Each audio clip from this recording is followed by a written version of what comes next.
it's time for something heavy outside the Beacon Hill studio. Peter Cadgis of the Boston Phoenix in red, Cosmo Macero of O'Neill & Associates in the suit. There's a guy back there on his phone who wants to get on TV. You'll probably see him walking by at some point, too.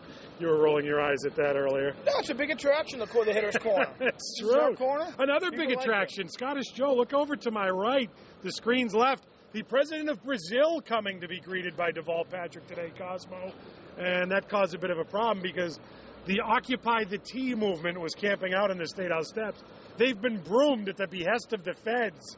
Is this a case of the 99%ers getting it stuck to them again by the 1%? No, City Hall, take notice. That's how it's done. Time to sweep them out because we got a state visit. Come on, move along. Nothing to see here. I got no problem with that. I know, look, it's public land. It's the State House. People congregate all the time.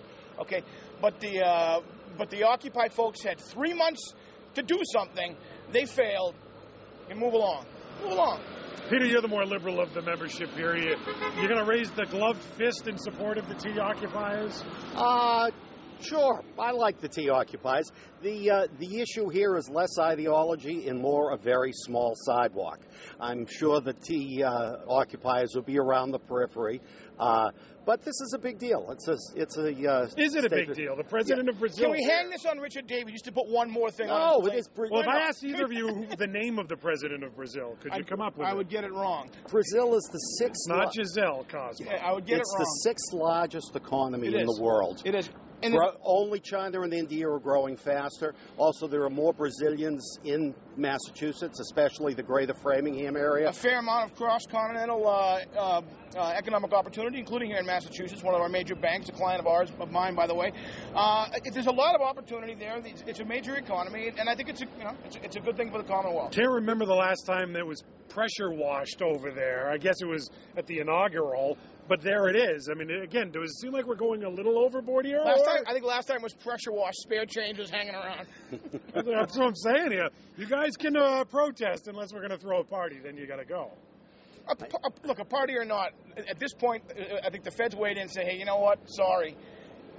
I've never heard you so solicitous of the Occupy people. I'm going to deal with them and no one's pressure washing anything. But then the president of Brazil shows So with that attitude, these jamokes would still be hanging around down on the Greenway. Yeah, I'm opposed to that. Okay. Absolutely. Again, City Hall. What a surprise! Well, one thing I want to know is how much is this party going to cost us? I mean, we've had 6 cops up here since 5 this morning. We got barricades up. We got people telling you're going to be rerouted at some point. One thing I do know is a head of state is visiting the governor. And there's a side entrance. And you're belly aching about details? Come on. There's a side entrance. The big show is inside anyway. Why does she got to use the front door? I know it's the tradition. Elizabeth Warren, as we move on, raised $7 million in the first 3 months of the year. Scott Brown raised $3.5 million. He raised more than any other Senate candidate in the country, except for Elizabeth Warren. Can't we just get all the big corporate money out of politics for once and for all? Didn't they sign that pledge? Please, Professor Warren, can't we just get this money out of politics? Number one, I wish I owned a TV station, because that's where that money's going. Amen. I wish, God bless Fox and everybody else, I wish I owned a TV station. But, hey, it's the mother's milk of politics, as some people like to say, and that's what you got to do to compete. It's going to be one of the most competitive races in the country. Well, with the prospects for the Red Sox not too great this year, the Warren-Brown race is going to be the race to watch. This is just an early indication. Scott Brown still has more money in the bank than she does, although Elizabeth Warren is raising it at a tremendous clip. And as Cosmo said, this is all going to television. And a lot of it's coming from Hollywood, from Cher and all those folks, and Danny DeVito and so forth, whatever. Brown's crying about that. So what? You get it where you can get it. He's been raising money all over the country for his whole campaign career as a U.S. Senator. As long as it's green, they'll both take it. And who can blame him? Quickly, Mitt Romney, speaking of green, apparently going to be the nominee now, even though Rick Santorum's going to fight to win Pennsylvania. With that being said, this new poll comes out that says he has a huge gender gap problem.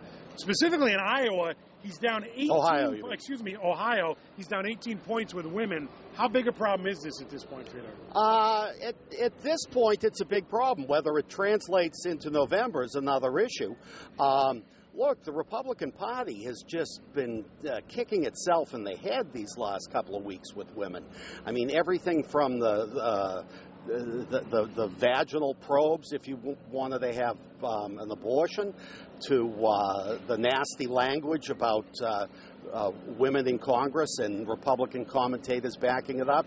A lot of women are ticked off, even women who aren't Democrats. I'm not touching that? I'm not really sure what to say at this point. Well, it's pretty shocking. No, it is. It was. I'm sticking to my story on Romney. He ought to be himself, be more like himself, not try to connect, and he'll probably do He wore jeans to connect with men. What's he going to wear to connect with women? A nice, well-pressed suit. You know, his mother would be proud. Quickly. And that's it. Be more like himself. Get out there, talk about the issue. Nicely done. You got to go get a good seat for the president of Brazil's appearance. Cosmo Macero. So yeah, you'll be there. Peter Cadges of the Boston Phoenix. They're the hitters. We send it back to you guys in Denver.